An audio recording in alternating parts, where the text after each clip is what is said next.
Haupa Iker Arostegi naiz, Eraikuntza Institutoko irakaslea naiz, hemen Oiarganen, eta gaur ikusiko dugu nola egiten den norma bat bistako adreiluekin. Hemen daukagu bistako adreiluarekin egindako horma, eta horma hau egiteko, lehenengo eta behin, egiten dana da lurrean margostu, non joango den jarrita horma, horri deitzen zaio erreplanteoa, eta gero jartzen dira mirak, direla elementu hauek.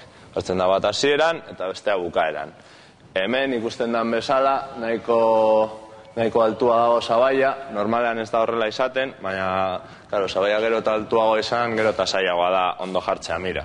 Eta ondo jartzeko mira, vertikala izateko, hemen daukagu nivela, eta honekin, saiatu behar gara hemen dagoen burbuila, erdian jartzen, horrela badakigu guztiz vertikala dela.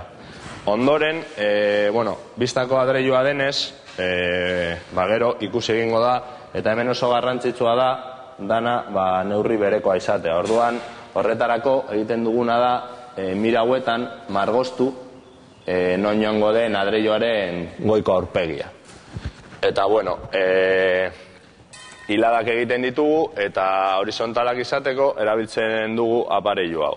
Hau da eskuadra bat eta soka batekin, jartzen dugu margostu dugun marretatik, eta horrela igotzen dugu horma guztia. Hemen daukagu kurbatutako horma zati bat, eta lehen ikusi dugun bezala, berdin egiten da. Lurrean marrazten da, erreplanteatuz, gero mira jartzen dira, eta ondoren adreilua jartzen dira, eta hor ikusi dezakegun bezala, hor daukagu horma kurbatua, hau ere sardinel erara jarrita. Hemen ditugu bi zutabe, eta ikusten duzuen moduan, ilada bakoitza joan gara pizka bat biratzen, gradu batzuk, lehenago lurrean marraztu dugun erreplantearekin. Zutabeak bukatuta daudenean, arkua egiteko, egiten duguna da estrukturatxo hau montatu, eta zimbra margostu. Arku hau, karpanel arku bat da, eta hiru zirkunferentziaz osatuta dago. Bi hemen, txikiagoak, eta beste bat hemen handiagoa. Orduan, hemen marrazten ditugu non joango diren adreiluak, eta soka hauekin, hau daude justo zirkunferentzien zentruetan, begiratzen dugu, ea adreiluak ondo jarrita dauden. Kointziditu behar dute ladreiloaren ejearekin. Eta hemengoa hauentzako. Eta, hau bistako adreiloarekin egiten den moduan, replanteatzen da, mira jartzen dira, mira horietan marrazten da noraino heltzen den hilada bakoitza, eta gero hasten gara hiladekin.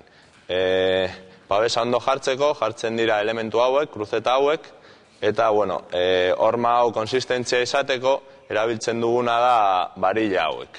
Jartzen dira hilada bakoitzeko bi, eta horrek ematen dio konsistentzia horma honi. Adreiluekin, adreiluak trabatuz lortzen da konsistentzia hori, eta hemen aldiz lortzen dugu barilla hauekin.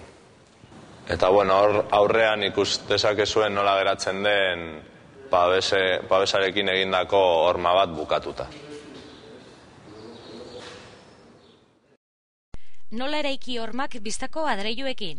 Lurrean zuinketa egin, habeak kokatu, berunezko horma nibelatu, mugak jarri, adreiluak erregulatu.